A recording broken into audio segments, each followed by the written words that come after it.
සුබ දවසක් කියලා ප්‍රාර්ථනා කරනවා සියලුම දෙනාට. අද කතා කරන්න බලාපොරොත්තු වෙන්නේ හිටපු පොලිස්පතිතුමාට මොකද වුනේ?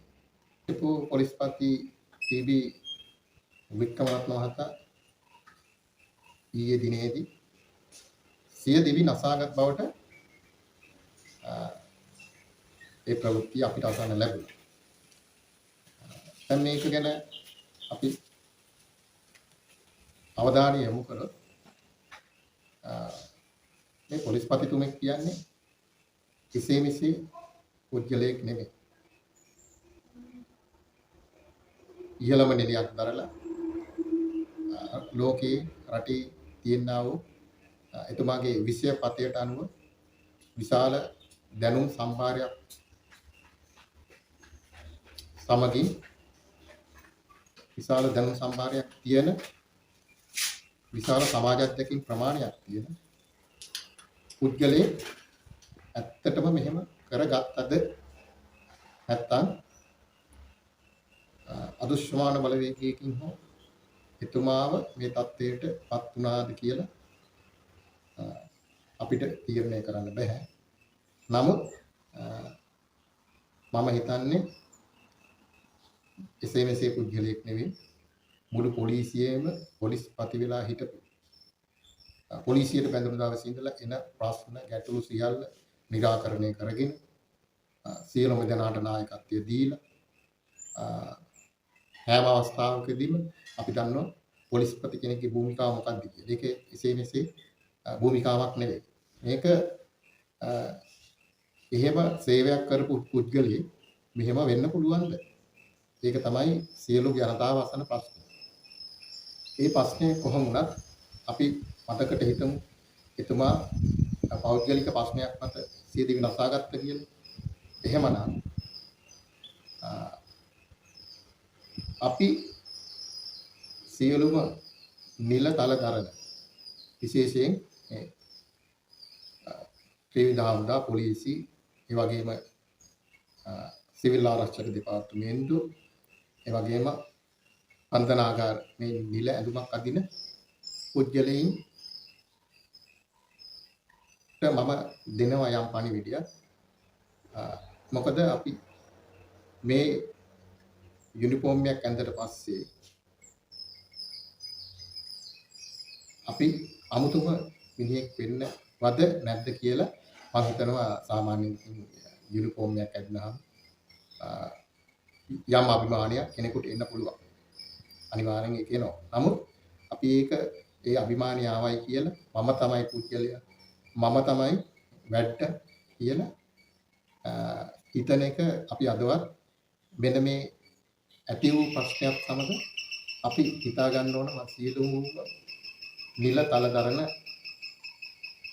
නිල ඇඳුම් අඳින සියලුම නිලධාරී ඉල්ලීමක් කරන්නේ අපි දෙපාරක් හිතන්න ඕන.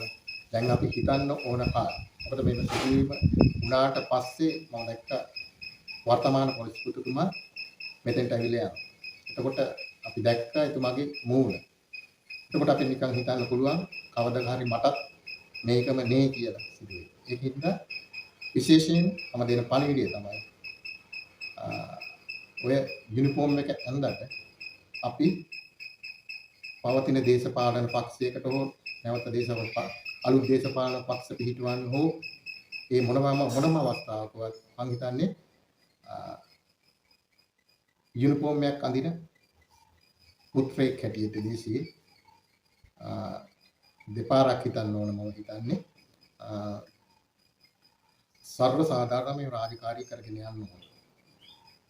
සල්ලි වලට බලයට යටත් වෙන්නේ නැතුව තමන් පොලිසියට බැඳෙනකොට යම් පොලිසියට හෝ වෙනත් ත්‍රිවිධ හමුදාවකට හෝ බැඳෙනකොට යම් කිසි නීති මාලාවක් අනුව යම් දියුණුවීමක් හෝ කර තමන්ගේ ආදරණීය රටට සේවය කරන්න ආවනම්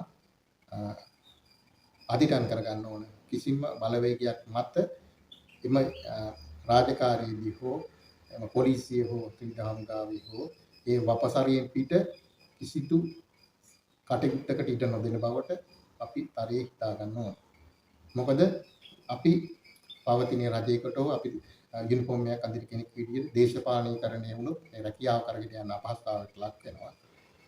අවසනයේදී වෙන්නේ මෙන්න මේ වගේ සංසිද්ධි තමයි.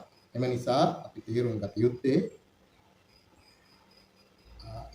මේ බලධාරියෙක් හැටියට නිල ඇඳුමක් අඳින නිලධාරියෙක් හැටියට අපි කිසිම පැත්තකට නොනැමෙන අධිෂ්ඨාන කරගත්තු රාජකාරියක් තමයි සැමට එක විදියට සලකන ආකාරය. මොකද අපි මෑතකින් දැක්ක සමහර අවස්ථාවලදී මේ නිල ඇඳුම් අඳගත් පුද්ගලයන්ගෙන් නොවිය යුතු ආකාරයේ යම්කිසි අරගල හෝ වේවා යම්කිසි අපි හිතමු දැන් රණවිරු දිනයක් ආවා. අනේ දවසක ස්මරණය කරන්න ගියාම අපි දැක්කා මේ නිලධාරීන් හැසිරෙන විදිය. ඒකින්ද හැමතෙම මේ නිල බලයේ එකසේ යොදන්න ඕන. දුප්පතාට, පොහොසතාට, බලවතාට, දේශපාලනඥයට එක විදියටම මේක යෙදුවනම් අපි විශ්‍රාම ගිය ඔබ සියලු දෙනා විශ්‍රාම ගිය දවසට විශ්‍රාම සමය හොඳින් කරන්න පුළුවන්. නැත්තම් වෙන්නේ අන්තිමට මෙන්න මේ වගේ අකල් මරණ. මේ පුද්ගලයා එසේ මෙසේ පුද්ගලයෙක් නෙවෙයි. නොයෙකුත් පාඨමාලාවන් කළ සමාජ අධ්‍යක්ෂකින් මරගෙන අවුරුදු 63ක් තිස්සේ තමාගේ ජීවිතේ ඒ ගණපු සඵල අත්දැකීම් මේවා රටට වටිනවා. මේ මිනිස්සු වේලාසන මැරලා ගියාම මොකද වෙන්නේ? මේ මිනිස්සු වේලාසන ජීවිතෙන් සමගත්තාම රටට තව අවුරුදු එතුමා තව අවුරුදු 20ක් ජීවත් වුණා නම් මේ රටට දෙන්න තියෙන පණිවිඩය මොන තරම්ද? ඒකින්ද මේ මිනිස්සු මේවා මැරෙන්න ඕන මිනිස්සු නෙමෙයි. මේ මිනිස්සු ගෞරවාන්විතව දයෙන් සමුගන්න ඕන ශ්‍රේෂ්ඨ චරිත මම කියන්නේ. ත්‍රිවිධ හමුදාපතිවරු, පොලිස් පතිවරු මේවා එහෙම මේ සාමාන්‍ය විදියට මේ මැරෙන්න ඕන මේ මෙතර කාලයක් අවුරුදු 63ක් තිස්සේ රාජකාරියක් කළා මේ වගේ චූටි ප්‍රශ්නකටදී මම හිතන්නේ කවදාවත් එහෙම මේ සිය දිවිනසය ගැනීම එනවා කියලා. එහෙනම් ඊට ඉස්සෙල්ලා තමයි එහෙනම් තේරෙට බැඳිච්ච කල්වල වගේ එන පීඩනයත් එක තමයි එහෙනම් සිය දිවිනසා ගන්න මෙච්චර අත්දැකීම් සමූහයක් සමාජයේ ඉඳලා එහෙම මැරෙන්න කිසිම අවශ්‍යතාවයක් නැහැ. ඒ නිසා මම දෙන පණිවිඩය තමයි අපි කවදටත් අපිට මේ බලයට ඒවට යටත් නොවි තමන් කෙලින් ඍජු චරිතයක් විදියට සේවය කරන්න ඕන. කොනේ මොකද තමර කිසිම බලපෑමකින් ආවට පස්සේ එහාට මාරු කරනවා මෙහාට මාරු කරනවා ඒවට බය නොවි මම කියන්නේ මම ඉල්ලීම් කරන්නේ සියලුම නිලධාරී විලඳුමක් අදින මේ ශ්‍රී ලාංකීය ජනරජයේ සියලු නිලධාරීන් මම හිතන්නේ දැන් අපි ඔබතුමන්ලා ගන්න ඕන හිතට ගන්න ඕන අවස්ථාවක් තමයි මෙන්න මේ අවස්ථාව. කිසිම පැත්තකට සාධාරණ අසාධාරණයක් නොකර තමන්ගේ රාජකාරිය නිසි ආකාරයෙන්ම පොතට අනුව නීතියට අනුව රීතියකින් තොරව නීතියට අනුව මේ කරගෙන ගියා නම් ඔබට ඕනම වෙලාවක ඕනම ස්ථානයක සේවය කරන්න පුළුවන්.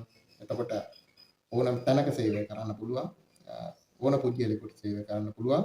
හොඳට මම හිතන්නේ ඕන සමාජයේ බය නැතුව ඕන තැනක හොඳ කෙලින් තියන් ගිහිල්ලා කතා කරන්න පුළුවන්.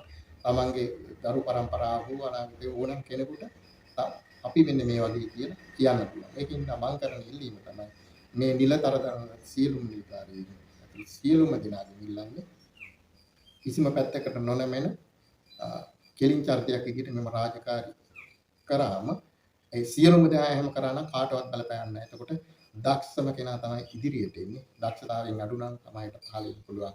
එතකොට හරියටම කවුරුවත් ඇවිල්ලා දේශපාලනයෙන් උසස් වින්දින්න ඒව දෙන්න මේව දෙන්න ඕනේ නැහැ. එතකොට දක්ෂතාවයේ මත තමයි නිලධාරීන් ඉහළ නිලධාරීන් බිහි වෙන්නේ.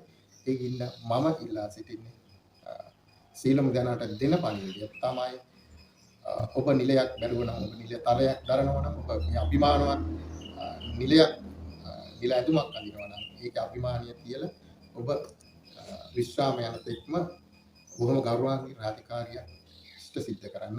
එතකොට මෙවන් දේවල් අපි කිසි කෙනෙක් අහන්න අකමැති දේවල් සිදු නොවෙන්න තියනවා කියලා තමයි මගේ මතය.